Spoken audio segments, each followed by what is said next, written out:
Good morning, good afternoon, good evening. This is Alan Burgos from the hashtag Walk with Lon channel. Welcome and welcome back to our channel. Guys, if you are not yet subscribed to our channel, please do it so now so that you can be part of this growing family. Officially, we are now 9,494 subscribers. Thank you so much guys. God bless you all. At malapit na po tayo sa 10,000 subscribers milestones. Maraming salamat po sa inyong lahat. Okay, so pag-usapan po natin today ay yung pahayag po ni dating Senador Antonio Trillanes na tatakbo bilang mayor ng Caloocan City sa darating na eleksyon na tilabagang gusto niyang makulong for life si Duterte via the International Criminal Court. Napakawalang puso naman ni dating Senador Antonio Trillanes, pero syempre, yan ang kanyang pahayag at kanyang paniniwala, ating respetuhin. Idineklara ni dating Senador Antonio Trillanes IV nitong Miyerkules sa harap ng House Quad Committee, Quadcom, na layunin niyang may pakulong habang buhay si dating Pangulong Rodrigo Roa Duterte sa pamamagitan ng International Criminal Court. Bumalik si Trillanes bilang resource person ng mega panel sa ika-12 pagdinig nito noong November 27, Miyerkules, sa halos isang oras na presentasyon na marahil ang pinakamahaba sa kasaysayan ng Quad Committee. Inilatag ng dating Navy Lieutenant ang umunay malalim na koneksyon ni Duterte sa illegal na droga na ayon sa dating Pangulo ay labis niyang kinamumuhian. Naku po, alam niyo po ba, parang baliktad yata. Pero anyhow, bahala po kayo dyan, no? Pero yun po ang pahayag ni dating Senador Antonio Trillanes. Nagbigay pa si Trillanes ng bagong kahulugan ng DDS. Karaniwan nananangulang Duterte diehard supporters. Ayon sa kanya, Duterte Drug Syndicate na ito ngayon, sinasabi ngayon ng mga kongresista. Pero alam nyo, labo-labo na ito no? Pero sa tingin ko po, nananalo po mga drug addicts, mga drug pushers, at mga NPA sa mga labanang ito. No? Alam naman po natin, nung panahon ng ating dating Pangulong Duterte, tahimik na tahimik ang ating bansa dahil po sa war on drugs ni Pangulong Rodrigo Roa Duterte. Mas gusto ko po yun kaysa sa mga panahon ngayon na talagang walang takot ang mga drug addicts, mga drug pushers na ito. No?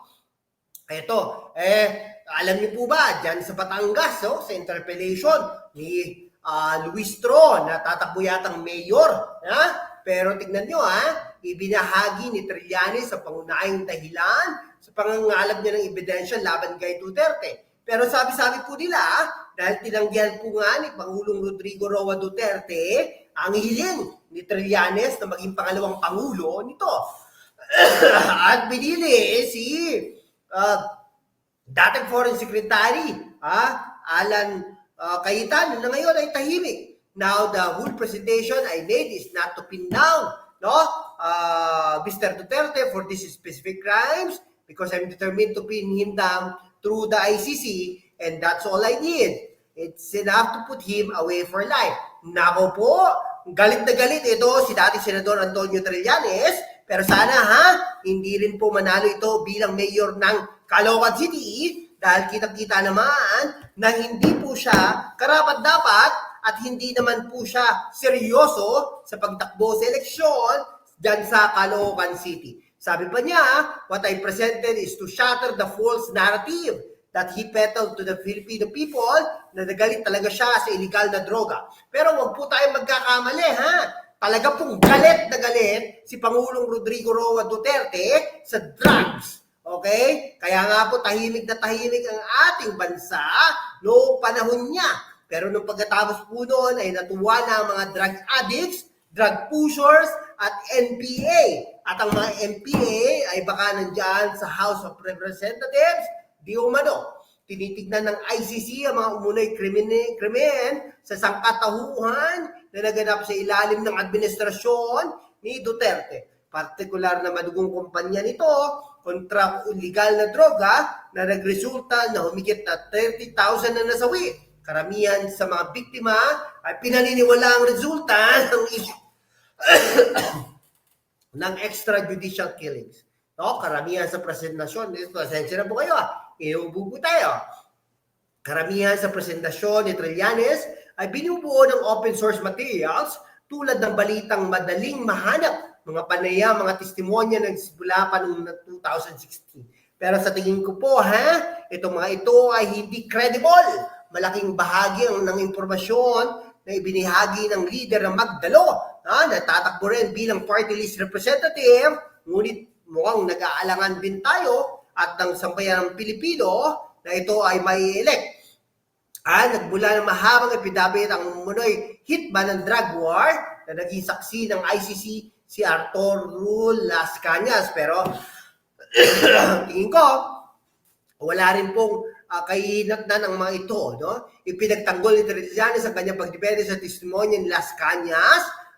Talagang he's very, very credible witness, but that's just coming from me. Nako po, credible kaya. Tignan po natin, no? Mr. Las Cañas, again, as a witness, he went through the very rigorous process of being accepted as an ICC witness. He went through this weeks-long process of vetting and validation, and he checked out as the primary witness of the prosecution against former president. If this professional investigations, the lawyers were able to check him out, then I would have to follow suit. Nako po. Ay, nako, mahirap po yan talaga. No, ay sa tingin ko po ay hindi po mananalo si Ginoong Trillanes, dating Senador Antonio Trillanes, dahil nga na po ay hindi po ito karapat-dapat na maging mayor ng Caloocan City dahil hindi nga po seryoso at hindi po nakikinig sa atin. Kung seryoso po talaga si dating Senador Antonio Trillanes na tumakbo bilang mayor ng Caloocan City, sana nga po ay hindi na po ito nakikisangkot sa national politics, hindi na po umaatid dyan sa Quadcom, hindi na po umaatid dyan sa Senado, hindi na po nakikialam kay De Lima, sa mga wala na po, no? Hindi na rin po nakikialam kay Duterte, Sara Duterte, Rodrigo Roa Duterte, Bato de la Rosa, Bongo, at kung sino pa man, no? Dapat concentrate ka na diyan sa Caloocan City bilang local politicians. Tignan mo naman ang ibang mga local politicians, nakikialam ba sila sa national politics? Kahit nga po si Yorme Isko Moreno na nangunguna diyan sa Pasig sa Maynila ay hindi po nakikialam diyan sa national politics, di po ba? Kahit si Malapitan po, nakikialam po ba yan? Hindi po. Ang mga nakikialam po dyan, yung mga tatakbo ng Congress siguro, tatakbo ng senador, tatakbo ng party list, yung mga vice-presidente, presidente, cabinet members, yung mga tatakbo senador, at kung ano-ano pa ba. Yun po ang nakikialam sa national politics at national issues. At pero pag tumakbo ka ng mayor, katulad ng pagkatakbo mo sa mayor ng Caloocan City, ay hindi ka na dapat nakikialam. Hanggang dito na lang po mga kaibigan ko. Maraming salamat po sa inyong lahat. Mabuhay po kayo. God bless you all.